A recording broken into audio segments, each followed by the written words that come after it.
All right, today I want to review Iron Man number 226. This is from, I want to say it was sold September 22nd, 1987. 1987, but it's a January edition, so I think that just means it's January 1988 is the indices, but it was actually printed before that, of course. So the reason I got this comic book was because look at that cover.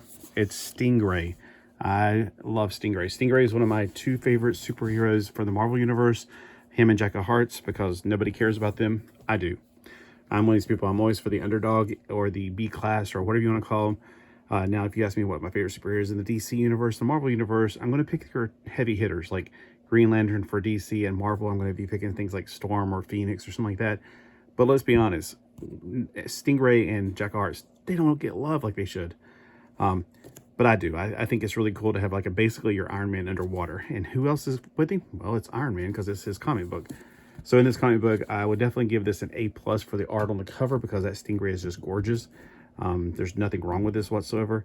It's not realistic in the fact that, you know, if you're really underwater, you wouldn't see this clarity, of course, especially from that speed they're going. But the inside art, I will give it a B for the most part. There's a few places it kind of fails, but I mean, you know, when I say that, can I do any better? No, I'll show you one place where I'm like, this is a failure right here. And it's where he's actually pointing his finger and it's not foreshortened. So I'm not saying the artist is terrible. Of course, you know, I always have to preface this that I can't do any better. I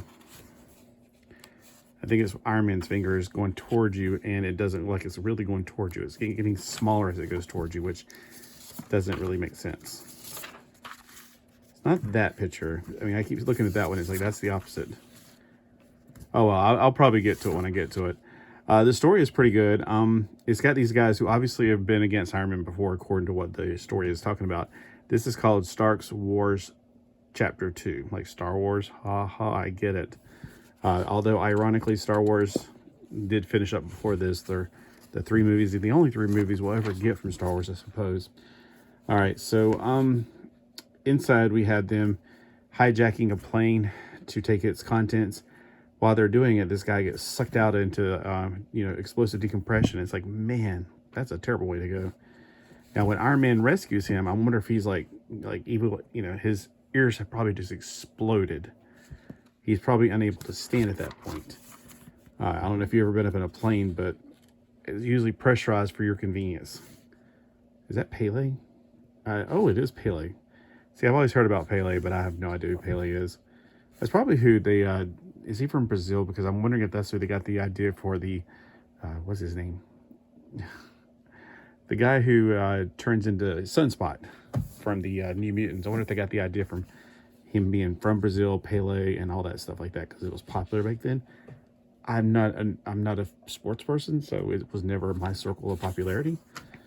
All right, basically, you know what's going to happen. Iron Man's going to basically kick their butts and ask questions later. There's that car again. So it's a huge car for him. I don't know if you could make a model kit that big. It'd be kind of cool. That's about the size of a Barbie car right there. That's probably why the girls are gaga and everything. Oh my gosh, it's a Barbie car.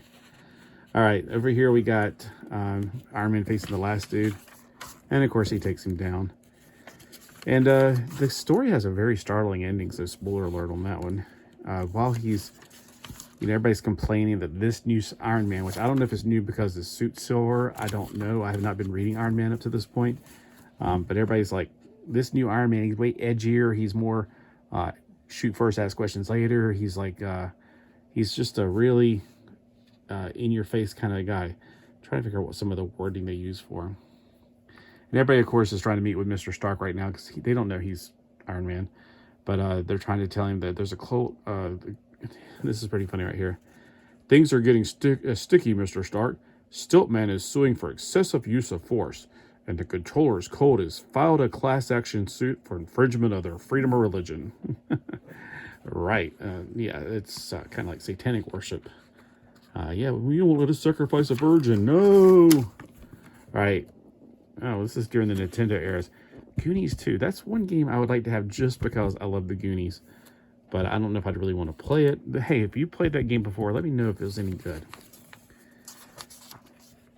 And then Stingray rarely gets any, you know, time in here. So the story I'm going to say, you know, it's good. It's fine. I didn't get bored reading it.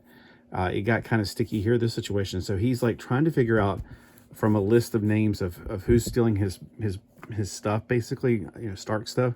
There's a name missing, and he's going through the database. There's Doom, Victor Von Doom, Fixer, Frogman, Gladiator, High Evolutionary, Power, and I don't know, Stingray. These are possibilities of who could be the missing name. And he's like, maybe it's Stingray. So he's going to go after Stingray.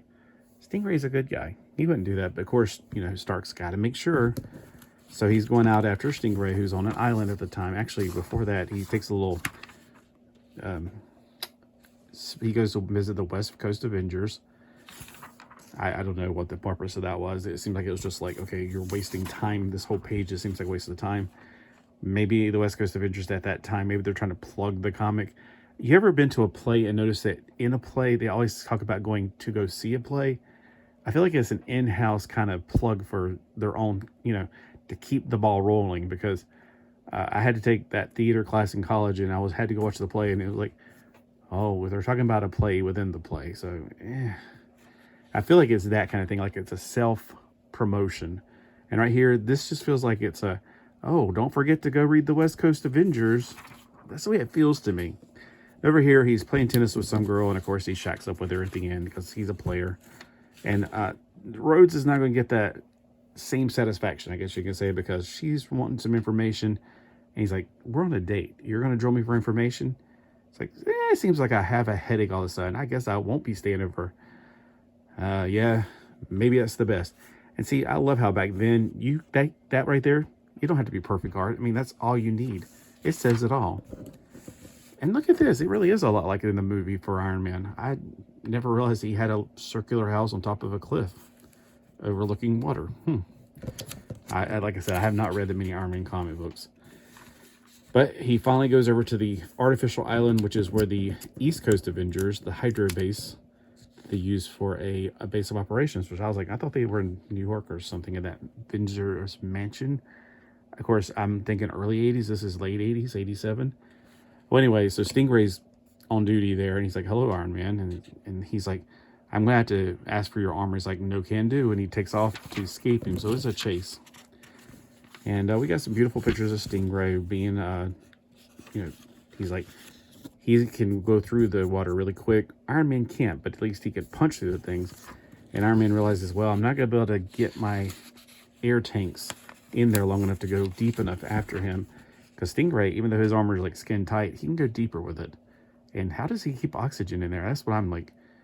I feel like I've read this before, but it's like, it still blows my mind that he can have oxygen underwater, because he's not a water breather. He's not a Lantine. He's none of that stuff. He's just a regular human being who makes his own armor, which is obviously superior to Iron Man's, which is blows my mind. All right. But then Iron Man outsmarts him. He's pushing off rocks, and he misquotes a very famous quote. He says, like they say, if the mountain won't come to Muhammad, maybe Muhammad better knock the sucker down. I don't think that's what he said. Of course, no telling whatever he says. He pushes the rocks down to him. He's like, oh, I got to get away, avalanche. And when he tries to escape, he set a trap for him. So basically, he's knocked out. When he comes to, he's like, you should be okay in a little while, Stingray. I know you don't understand, but believe me, what I did was necessary. I'll be sure to mention that in my report. So Tony Stark's back again the next day, being attacked by all these people like, your Iron Man's out of control. He's out of control. He's out of control. And so basically at the end of this, he's fired. I'm going, ooh, I wonder what's going to happen in the next episode. So I don't know. I mean, I don't think 227's on my to-buy list. I got at least 3 Iron Man comic books on my to-buy list because they have Stingray in it. There's probably some more, way more, because of Jack of Hearts. He's Jack of Hearts. Obviously, was a protege of Stingray, or of Iron Man. So I definitely want to get all the Stingray comic books that I can find, and Jack of Hearts, and to top it all off, Red Ronin, who's not technically a character. He's like the Batmobile. He is a machine that you pilot. So technically, Red Ronin can't be one of my favorite characters. He can be one of my favorite machines, kind of like the Shogun Warriors. Radiant's my favorite Shogun Warrior. Well, anyway, let me know if you like this comic book in your personal opinion. So The story, I mean, as far as I can tell, I mean, I give it a C plus, or C is standard. Okay, people go, C, that's a bad grade. Okay, well, you were like me then. You were like one of those nerds that had perfect straight A's. But, I mean, I'll give it a B because it's got Stingray in it. I just feel like at the same time I'm going, it didn't give much the cover had Stingray. I got about 2 or 3 pages of him. I feel like I didn't get enough Stingray. And then, I mean, I would give it a higher grade than C, but I feel like it took an excursion. I know that's probably a good thing for most people to say, oh, look, we're looking at other characters, it's pushing other characters out there for readers. I don't know. I feel like it's just promotion. I don't know. I mean, do you have a problem with that? 'Cause I don't know why. It's one of those pet peeves of mine. I'm not sure why I feel that way. I guess I shouldn't, but I don't know. I mean, it does give you a chance to catch up with, oh, I forgot about the West Coast Avengers. I should go out and buy those comic books. That kind of thing, you know? But at the same time, yeah, whatever. It's hard to explain my feelings on that. The interior art, like I said, is fine. I never did see the other drawing. I know he had his finger going towards somebody. It's right around about here. That's why I keep looking down at this. Like you can see my eyes anyway. And I was like, you know, that's not the best of art. But it's not the worst of art. It's just, you know, foreshortening should be something that an artist should have down by then if you're being paid like this. Oh, well, never mind. It's not that important. By the time I find it, it'll be like 18 minutes long video. This is way longer than I expected it to be.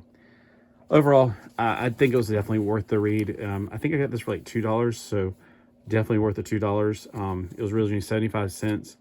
I don't know how much of the resale value is, but compared to modern comic books, you're going to get more out of this than a oh, sorry, that's my little thing. I shouldn't be bashing modern comics. I just personally, I would enjoy this more. Let me put it that way. All right, have a great day, and let me know in the comments below what you think of this one, and why Stingray the greatest superhero in this comic book. Just curious to know.